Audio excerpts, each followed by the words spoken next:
States troops close in on the cold, barren island of Amchitka in the Aleutians, a new base for the bombing of the Jap-held island of Kiska, 40 airline miles away.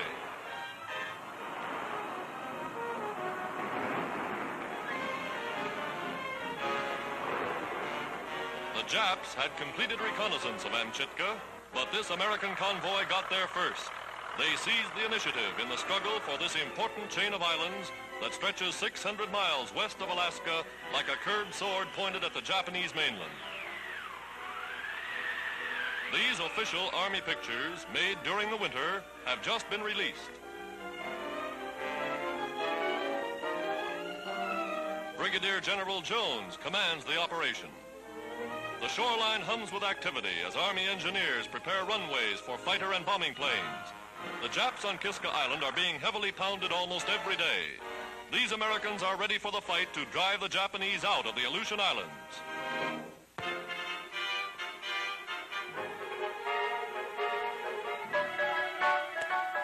The Dionne quintuplets, Canada's most celebrated citizens, take the train for an important visit to the United States.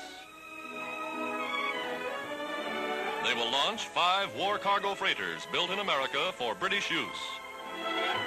The quintuplets are now 9 years old.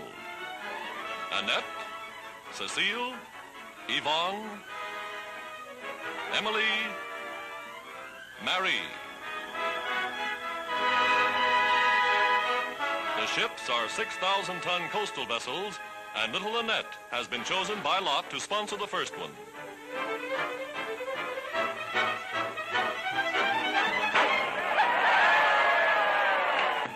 The 5 ships and the 5 launchings are as much alike as the 5 Dionne girls themselves.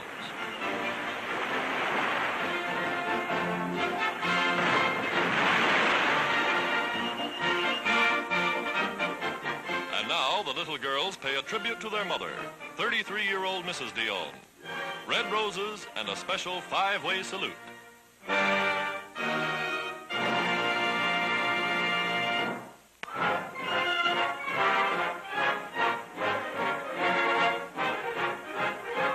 General Montgomery and his soldiers of the British 8th Army planned their part in the final Battle of North Africa.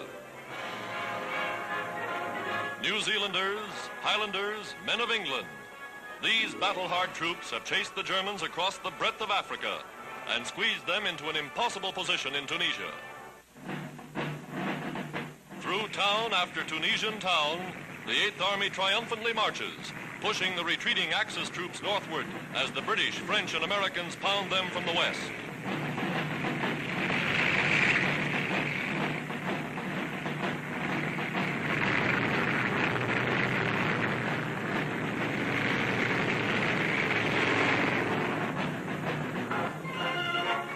For Field Marshal Rommel's Africa Corps, for Adolf Hitler's plan of world conquest, for Mussolini's dream of empire, for the smug security of fortified Axis Europe, this is the beginning of the end. As the 8th Army drives northward through Gabes, nearing a junction with its American allies, General Eisenhower, Allied Commander-in-Chief, pays a visit to General Montgomery. Already a glorious tradition, the 8th Army triumphantly occupies Gabes, Highland Pipers leading the way.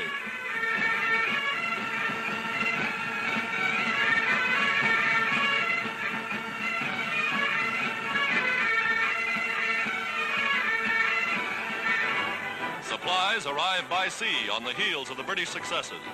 As each coastal city falls, it becomes a supply depot for the victorious British.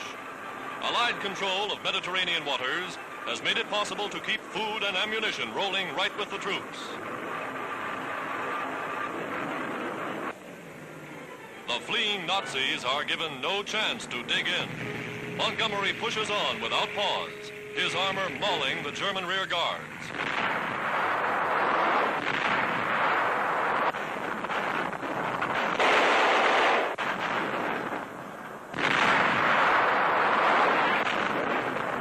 American and French troops drive spearheads into the wounded Nazis' flank.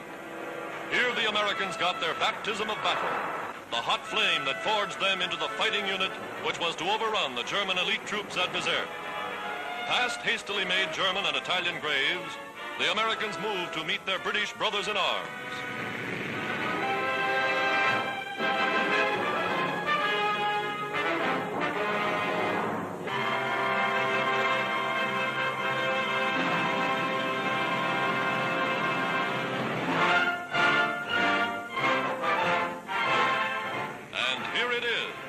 American tank men and an advance patrol of British infantrymen make a dash for each other.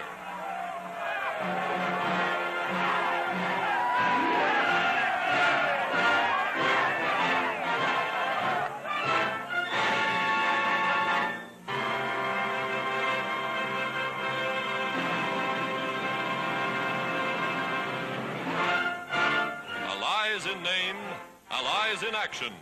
These men, with their French comrades, are united, dedicated to the task of driving the Axis from North Africa, and after that, to the coming Battle of Europe.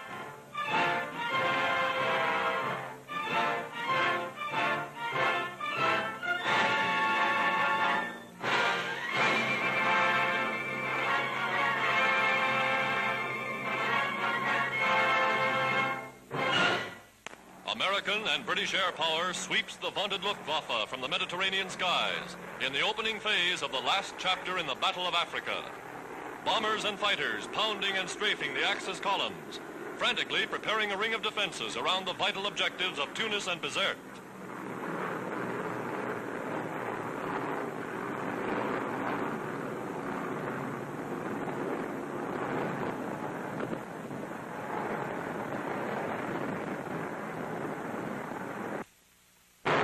As darkness falls, the Allied big guns go into action to prepare the way for complete collapse of the Axis defenses.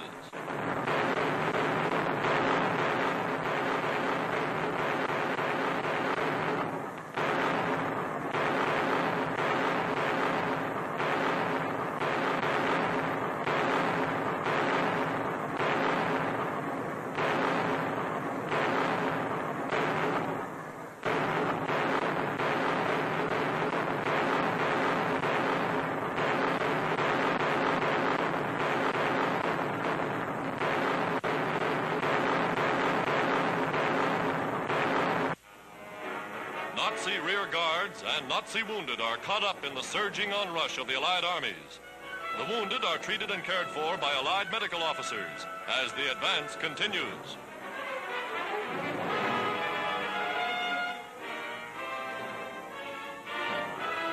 The end. Tunis and BIZERTE have fallen, and with these two bastions of Axis resistance, prisoners counted in the tens of thousands fall to the victors. High officers, including Colonel General von Arnim and 11 other generals. Thousands upon thousands of Italian and German troops lay down their arms and surrender.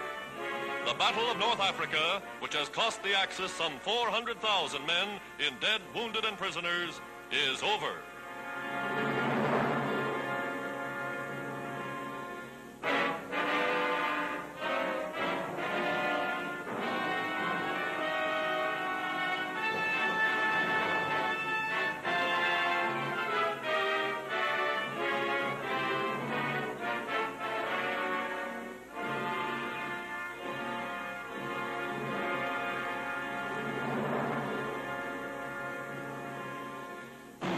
And this is General Dwight Eisenhower, Allied commander in Tunisia. The victory is won, and now the victorious Allied leaders look eagerly across the Mediterranean to the shores of Hitler's fortress Europe.